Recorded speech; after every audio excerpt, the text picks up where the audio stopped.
How do you feel about what has happened today and what we have heard from Donald Trump? Yashar has called from Barnet. What would you like to say? Hi, Natasha. Happy New Year. I'm Iranian, and my country has been under dictatorship for 47 years, Islamic dictatorship.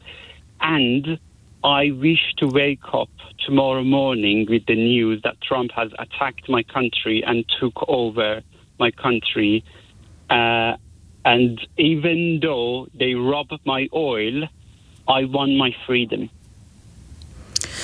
Okay, so what you're saying is if you were a Venezuelan, you would be happy today? Yes, if it would have been happened to my country. I haven't seen my country for 15 years because I have to flee. I want to go back to my country. I want to have my freedom. And do you know what about Trump? He's an idiot. I hate him. He's a misogynist. He's the worst person you can imagine. But at least he's honest. If he colonizes a country, he says that. Many European countries, many Western countries do that without saying it. And he hasn't explicitly said that he colonized. He says we're going to run it until we can something about a peaceful regime change. Well, in yours and eyes, yes, it is. But that I'm sure that he wouldn't frame it in those terms. But do you have any? What he said was clearly, I'm going to run this country. I'm going to sell their oil, and I'm going to get their money. I'm going to his word was like, I'm going to get some of money for what Venezuela cost us. So he's clearly saying that. He's saying that he's going to sell their oil. But nobody in Europe or Western countries, they never say that, but they do that. But me, as an Iranian, under dictatorship, I want freedom, and I want Western countries, I want America. Take my oil, it's all yours. Give my freedom. We can do, we are smart. We can run our country without oil. I hear you, and I completely understand why you're saying what you're saying.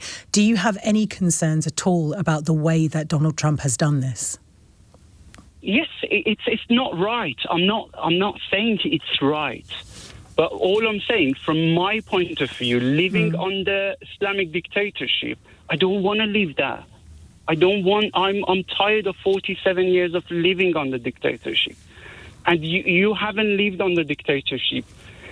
You should go to these countries and to understand that you can't say anything. You can't even choose what you wear in my country. Hijab is compulsory for women. My sister, my mother, my wife, my daughter have no rights. Simply no rights. And I don't want it.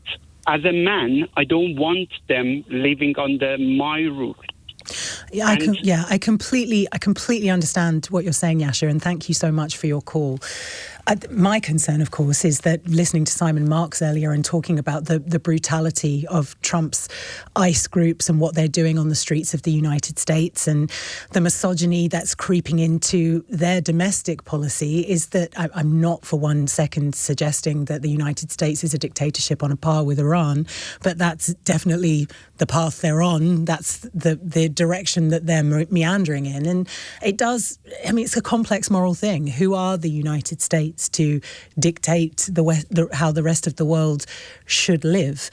And it's the way that this was done. You can look at Venezuela, the history of Venezuela, and have empathy for Venezuelan people, but the way that this regime change was enacted was unprecedented.